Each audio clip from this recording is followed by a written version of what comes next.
سەبارەت بە بەڕێوەچووری هەڵبژاردن و هەڵوێستی پارتی دیموکراتی کوردستان و ئامادەکاریەکانی پارتی دیموکراتی کوردستان بەڕێز هیوا گەیلانی ئەندامی کۆمیتی ناوەندی پارتی لەگەڵمانەوەیەکە هیوا سوپاس بۆ ئامادەبوونی بەڕێستان بەخێر بێن. کاک هیوا بەخێر بێ بۆ کوردستان 24 سەرۆک بارزانی پێشماوەیەک لە پەیامێکدا پێشوازی لە وادەی نوێی هەڵبژاردننی پەرلەمانی کوردستان دەکات و سەرۆک بارزانی لە پەیامەکەیدا دەڵێتن پاڵپشتی لە هەڵبژاردنێکی بێگەرد و دوور لە دەسوەردان دەکەین کەواتە بەلای پارتیەوە گرنگە ئەم هەڵبژاردنە شەفاف بێتن و دوور بێ لە دەسوەردان. سڵاو لە ئێوە و لە بینەران و بیسەرانی کوردستان 24 بە دڵنیاییەوە ئەمڕۆکە بەڕێز سەرۆشی هەرێم وادەی هەڵبژاردننی پەرلەمانی کوردستانی ڕاگەیاند سەرۆک بارزانی پشتیوانی خۆی لەو بڕیارە کرد و داوای لە هەموو لایەنەکان کرد کە هاوکار و پشتیوان بن بۆ ئەوەی هەڵبژاردنێکی پاک و بێگەر ئەنجام بدرێت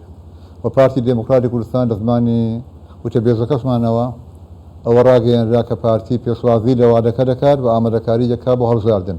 بە دڵنیاییەوە بەلای پارتیەوە هەڵبژاردن گرنگە بەڵام لە هەڵبژاردن گرنگتر ئەوەیە هەڵبژاردنێکی پاک و بێگەرد ئەنجام بدرێت. زۆر باشە کاکیوە چەندە گرنگە لایەنە سیاسیەکان بە پرسیارەتیەوە هاوکار بن بۆ سەرخستی پرۆسەی هەڵبژاردن؟ بە دڵنیاییەوە زۆر گرنگە هەموو لایەنەکان هاوکار بن و بەیەکەوە هەوڵ بدەین کە هەڵبژاردنێکی پاک و بێگەرد دوور لە دەستێوەردان ئەنجام بدرێت و لە ئێستاوە ڕایگەین هەمومان ئەنجامەکەمان قبول دەبێت چکا بە دڵنیاییەوە ئەنجامدانی هەڵبژاردن پێگەی هەرێمی کوردستان لە ئێستا بەهێزتر دەکات. زۆر باشە پارتی لە پەیامێکدا دوای دیاریکردنی کاتی هەڵبژاردن دەڵێت ئێمە ئامادەکاریمان کردووە پێت وایە ئامادەکاریەکانی پارتی بۆ ئەم هەڵبژاردنە لە ئاستی پێویستدان لە هەمان کات پێتان وایە هەڵبژاردنەکان بە پێی دڵخوازی پارتی دەبێتن؟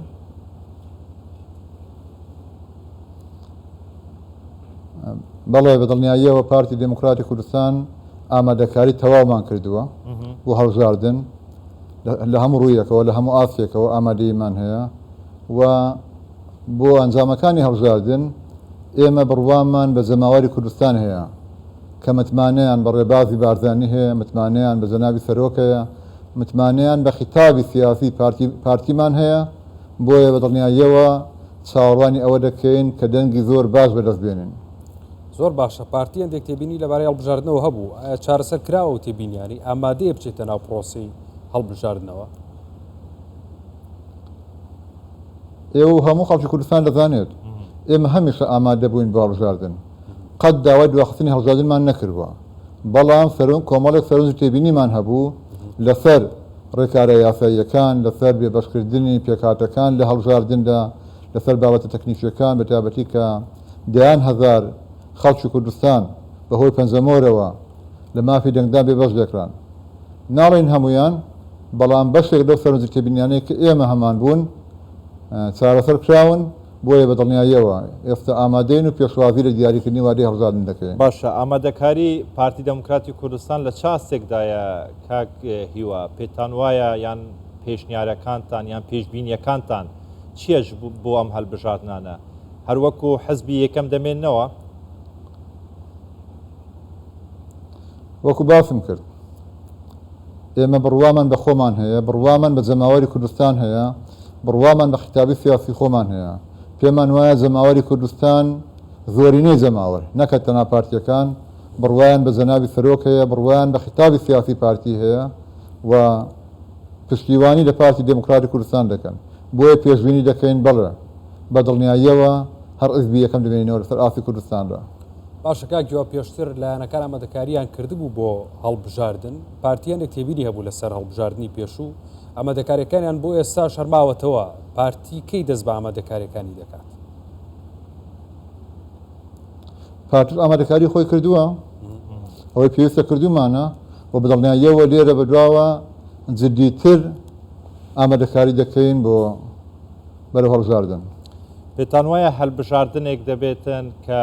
لە ئاس توموحات و دڵخوازی پارتیدا دەبێتن کە هەڵبژاردنێک دەبێتن هەرێمی کوردستان لە قۆناغێک بەرەو قۆناغێکی تر دەباتن؟ ئێمە خوازیاری ئەوەین هەڵبژاردن بەدڵی هەموو خەڵکی کوردستان بێت بەدڵی هەموو لایەنەکان بێت بەدڵنیاییەوە باسم کرد بڕوامان بە خۆمان هەیە کە ئومێدەوارین ئەنجامدانی هەڵبژاردن و ئەنجامەکانی لە ئاستی دڵخوازی ئێمەدا بێت و بەدڵنیاییەوە ئەنجامدانی هەڵبژاردن کوردستان دەباتە قۆناغێکی نوێەوە چونکە پێگەی هەرێمی کوردستان هەم لەسەر ئاستی عێراق هەم لەسەر ئاستی نێودەوڵەتی و ئیقلیمی بەهێزتر دەکات لە هەموو ڕوویەکەوە. باشە ئەو ڕێگریانی کە پێشتر ئاخودە و کۆسپ و بەربەستانی کە پێشتر بۆ هەڵبژاردن ینی دائەنرا لە دەرەوەی هەرێمی کوردستان بۆ ئەم هەڵبژاردنە هیچ گرفتێک دروست ناکاتەوە بەشێک لە بربەستەکان نەماون بەڵام بەشێکیان هەر ماون. بەدڵنیاییەوە دواخستنی هەڵبژاردن لە ماوەی 2 ساڵدا و هەڵوەشانەوەی پەرلەمانی کوردستان و هەڵوەشانەوەی کۆمسیۆنی هەرێمی کوردستان ئەوانە هەمویان دەرگایان کردەوە بۆ ئەوەی دەستێوەردانێکە بێت بۆ ئەوەی کۆسە بۆ هەڵبژاردن دروست بکرێت. ئەو هەموو سەرۆکتێبینانەی کە ئێمە هەمان بوو چارەسەر نەکراون بەڵام بەشی زۆریان چارەسەر کراون و خوازیارین هەم هەڵبژاردن لە وادەی خۆیدا ئەنجام بدرێت هەم هەڵبژاردنێکی پاک و بێگەرد بێت. زۆر باشە کاکیوام هەڵبژاردنە بە بازنەیی دەکرێت هەرێمی کوردستان دابەشی 4 باز نەکرا پێت وایە 4 بازنەی لە بەرژەوەندی پارتیدا دەبێتن؟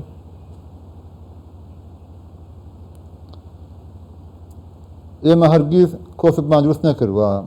کاتی خۆ پێمان وابوو بۆ هەرێمی کوردستان وا لە بەرژەوەندیدایە کە هەموو کوردستان یەک باز نەبێت بەڵام ئەگەر هەندێک لایەن پێداگریان کرد گرفتمان نەبوو کوردستانەکرێت چەند بازنە چکا بڕوامان بە خۆمان هەیە ئەگەر هەڵبژاردن بە یەک بازنەیە بکرێت یان بە چەند بازنەیە بکرێت ئێمە هەر حزبی یەکەم دەبین. زۆر باشە زۆربەی لایەنەکان کاندیدەکانیان ئاشکرا بووینە لە ناو خەڵک ینی خەڵک حەزەکەن بزانن کێ کاندیدی لایەنە سیاسیەکانە بە تایبەتی پارتی کە هەمیشە حزبی یەکەمە لە هەرێمی کوردستان لە عێراقیش تا ئێستا ئێوە کاندیدەکانتان یەکلایی کردوتەوە ئەگەر بپرسم سەرۆکی لیست لە سلێمانی چێ دەبێتن بازنەی سلێمانی؟ بەدڵنیاییەوە ئێمە ئامادەکاریمان کردووە کاندیدەکانی خۆمان یەکلایی کردوتەوە ناردومانن بۆ سەرکردایەتی خۆمان و ڕێکاری پێویست گیراوەتە بەر لەوانەیە هێشتا زوو بێت ئاشکرای بکەین کوێ لە سلێمانی سەرۆکی لیستەکەمان دەبێت بەڵام بەدڵنیاییەوە لە ئایندەیەکی نزیکدا ئەوە بۆ هەموو خەڵکی کوردستان دەردەکەوێت. باشە کاکی وایەکێک لەو کێشە سەرەکیانەی کە ڕوبەڕووی هەڵبژاردنەکانی پێشووتر بۆتەوە ینی بووە کێشەی پەنجەمۆری دەنگدەران بوو ئەم کێشەیە لەلایەن کۆمسیۆنەوە چارەسەر کراوە دڵنیایی بە پارتی دراوە کەم کێشەیە چارەسەر کرێت چکە بەشێک لەو داواکارێنی کە پارتی لە کۆمسیۆنی هەبوو ئەو ڕخنالی کە پارتی هەیبوو ئەوە بوو کە یەکێک لەوانە پەنجەمۆر بوو ئەمە چارەسەر کراوە دڵنیاییتان وەرگرتووە؟ بەڵێ بەڵێنیان داوە و زۆر لە دڵنیاییان پێداوین کە ئەو گرفتە چارەسەر دەکرێت. زۆر باشە بەڕێز هیوا گەیلانی ئەندامی کۆمیتەیە ناوەندیە پارتی دەموکراتی کوردستان کۆ لە ڕانیەت گەلمە بە هەر بژیت.